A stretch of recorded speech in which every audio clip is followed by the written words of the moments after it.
یہ واقعہ ہے اس وقت کی جب خیبر کے قلعے طاقتور دشمنوں سے بھرے ہوئے تھے اور مدینہ سے ایک لشکر سچائی، ایمان اور بہادری کا پیغام لے کر خیبر کی سرزمین پر آیا تھا۔ نبی کریم صلی اللہ علیہ وسلم نے فرمایا، کل میں جھنڈا اس کو دوں گا جو اللہ اور اس کے رسول سے محبت کرتا ہے، اور اللہ اسی کے ہاتھوں فتح عطا فرمائے گا۔ تمام صحابہ دل تھامے بیٹھے تھے، کون ہوگا وہ خوش نصیب۔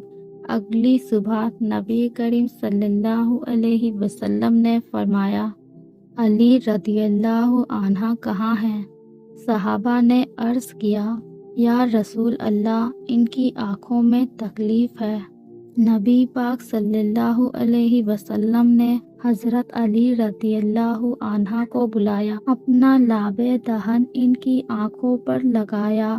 وہ بیانائی جو تکلیف میں تھی ایسے لوٹی جیسے کبھی گئی نہ ہو۔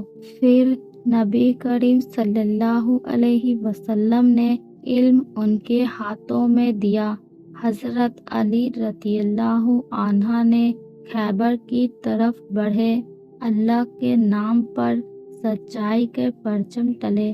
قلعے سے ایک آواز گونجی، قد علمت خیبر انی مرحب ساقی اسلحہ بطل مجرب، یعنی خیبر جانتا ہے کہ میں مرحب ہوں، اسلحہ بند بہادر تجربہ کار۔ حضرت علی رضی اللہ عنہ آگے بڑھے اور للکارا، آن الذی سمتنی امی حیدرا کلیس گباتن کریہ المنظرہ، میں وہ ہوں جس کا نام میری ماں نے حیدر رکھا، میں جنگل کا شیر ہوں، دشمن کے لیے دہشت ہوں۔ مرحب نے اپنی پوری طاقت سے تلوار چلائی، لیکن حضرت علی رضی اللہ عنہ نے اسے روکا اور ایک ہی ضرب میں مرحب کو 2 ٹکڑے میں کاٹ ڈالا۔ مرحب کے مرنے کے بعد دشمن خوف زدہ ہو گیا، قلعے کا دروازہ بند تھا۔ حضرت علی رضی اللہ عنہ نے دروازے کو اپنے ہاتھوں سے اٹھا کر ڈھال بنا لیا۔ بعد میں 40 لوگ بھی وہ دروازہ نہ اٹھا سکے۔ یہ حضرت علی رضی اللہ عنہ تھے، نہ صرف بہادر بلکہ اللہ کے لیے لڑنے والے۔